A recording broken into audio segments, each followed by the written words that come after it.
ఎక్కడున్నావు రమణ? ఏంది చెట్లు ఏంది ఎండిపోయినాయి? ఈ చెట్లు ఏంటంటే పొగాకు అయిపోయింది. పొగాకు అయిపోయిన తర్వాత ఈ చెట్లన్నీ కోసేశారు. నెక్స్ట్ పంటకి చేసేటప్పుడు ఏంటంటే ఈ చెట్లు మొత్తం దున్నిచ్చేసి దున్నిచ్చిన తర్వాత చెట్లు పడిపోతాయి కదా, పడిపోయిన వాటి మొత్తానికి ఒక కాదంలో తీసుకుని పోయి కుప్పగా తయారు చేస్తారనమాట.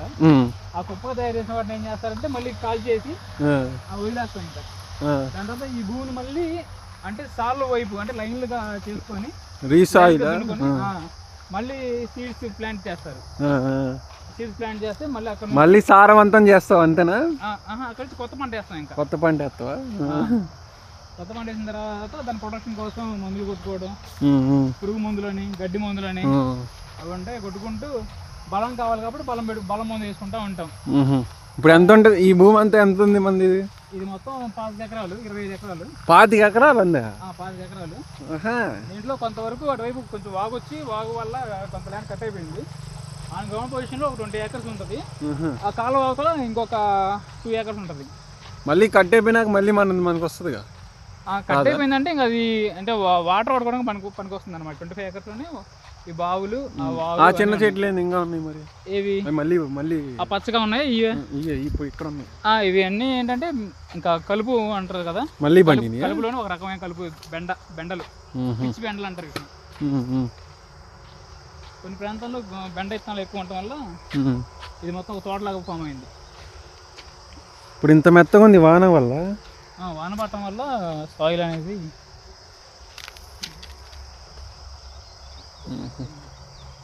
ఇప్పుడు అవి వదిలేస్తే అవి చెట్లు అవుతాయా మరి? మళ్ళీ బంటుతుంది కదా. ఈ వీడియో వచ్చింది కదా, వీడియో వచ్చింది ఏంది షేర్ చేస్తాం.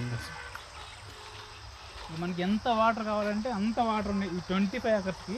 ఇక్కడ మన ఇదే కాలువ. మన దగ్గర నుంచి వాటర్ తీసుకుంటా ఉంటారు చాలా మంది. అది అటువైపు ఉంది బాగు. ఇటు నుంచి అటు తిరిగిందా మరి? ఇటు నుంచి అది ఇటు ఒక రోడ్డు ఉంది కదా, మన వచ్చిన వచ్చేసి గుంటూరు రోడ్డు. అది వచ్చేసి ఆ లోకల్ పల్లెటూర్లు ఉంటాయి. ఆ పల్లెటూరులోకి వెళ్ళేటప్పుడు ఒక మట్టి రోడ్డు ఉంది. అటువైపు మట్టి రోడ్డు అనమాట. మనకి 2 సైడ్ రోడ్డు ఉంది. అంటే ఈ 3-4 డేస్ వర్షాలు పడుతున్నాయి కదా, గ్రౌండ్ నేచర్ ఎలా ఉంది, వాటర్ కంటెంట్ ఎంత ఉందని చూడటానికి వచ్చాం మనం. ఇవి ఎంత బాగు చేయించాలి, కాస్ట్ ఎస్టిమేషన్ చేసుకుందామని వచ్చాం అనమాట. ఎస్టిమేషన్ 20 ఎకర్స్ ఉన్నట్టు. 20 ఆన్ గ్రౌండ్ పొజిషన్ 20 ఎకర్స్ ఉంటుంది. అంటే అడ్జస్ట్ తీసుకుంటే ఇంకో 1 ఎకర్ కలిసిద్ది. అడ్జస్ట్ మనం నెగ్లెక్ట్ చేస్తాం అనమాట. ఓకే.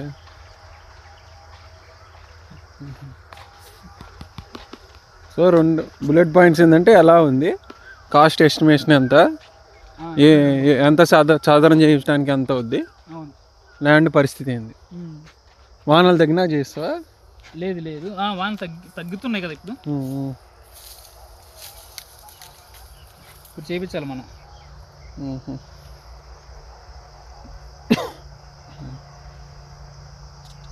ఏదైనా పురుగు ఉందా లేదా, ఒకవేళ పురుగు ఉంటే ఎలా అంటే దీని భూమి లోపల కనుక పురుగు ఉంటే ఇది ఒక ప్రాసెస్ లో బాగు చేయించుకోవాలి.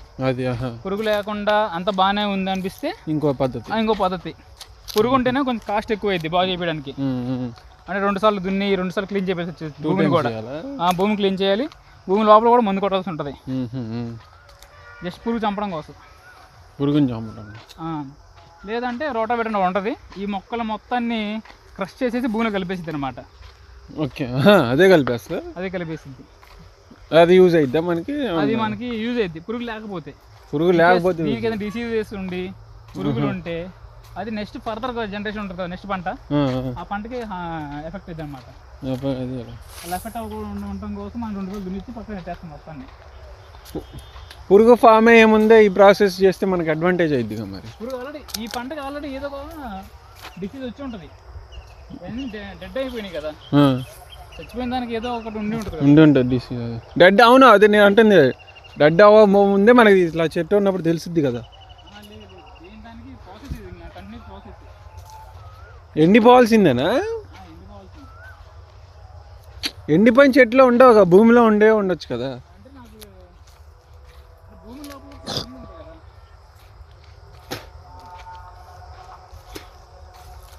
యాడికి వెళ్తున్నాం చాలు. ఇదేనా మొత్తం? ఇంకా 20 ఎకర్స్ నడిచాము ఇప్పుడు. 20 ఎకర్స్ వచ్చాం. ఇది వచ్చేసి రిమైనింగ్ ఒక 1 acre ఉంది కదా, వచ్చింది. 20 acres అంటే కిలోమీటర్లో స్ట్రైట్ లైన్లో ఎంత ఉంటుంది? 1 kilometer అని ఉంటుంది. ఏకర్స్ వచ్చేసి 2 dimension కదా, అదే కిలోమీటర్స్ సింగిల్ డైమెన్షన్. అవునరా, డయాగ్నల్ ప్యారలల్ లైన్స్కి వర్టికల్ లైన్ గీసామనుకో, స్క్వేర్కి వర్టికల్ లైన్స్ గీసామనుకో ఎంత ఉంటుంది? స్క్వేర్ 20 acres స్క్వేర్ బిట్ ఉంది, దానికి ప్యారలల్ లైన్స్కి పర్పెండిక్యులర్ లైన్ గీసాం. అంటే యూనిట్స్ మీటర్ యూనిట్స్ అంటే చెప్పాలి, కిలోమీటర్లు చెప్పండి. ఓరక 1 kilometer అని నడిచాము లేదా లోపల, ఎన్ని కిలోమీటర్లు రైట్ అదే ఆ టైప్ అని. ఇప్పుడు మనం నడిచింది చెప్పాలి, మా ల్యాండ్కే మామూలు చెప్పు.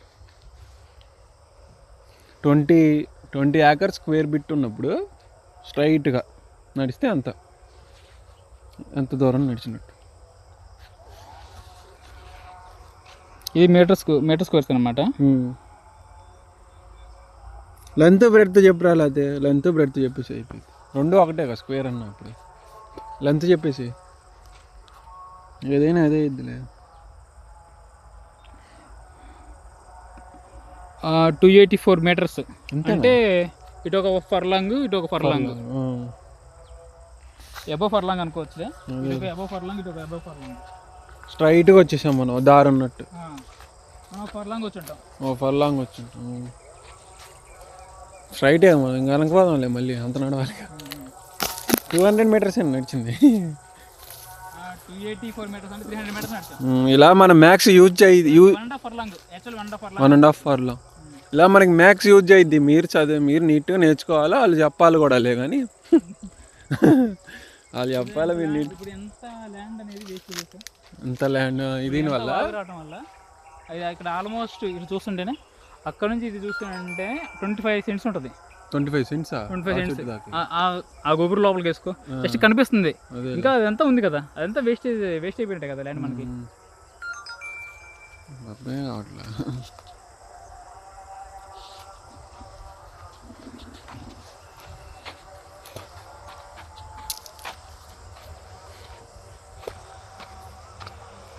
పిక్చర్ జస్ట్ ఒక స్పాంజ్ ఉన్నట్టుంది, జస్ట్ దిగట్లేదు, ఇరుక్కుపోవట్లేదు, జస్ట్ కాలు పెడితే అలా ఒక బెండ్ అయ్యి పైకి లేపుతున్నట్టుంది. ఇప్పుడు ఈ ల్యాండ్ అంతా వేస్ట్ అయింది అంటున్నాడు.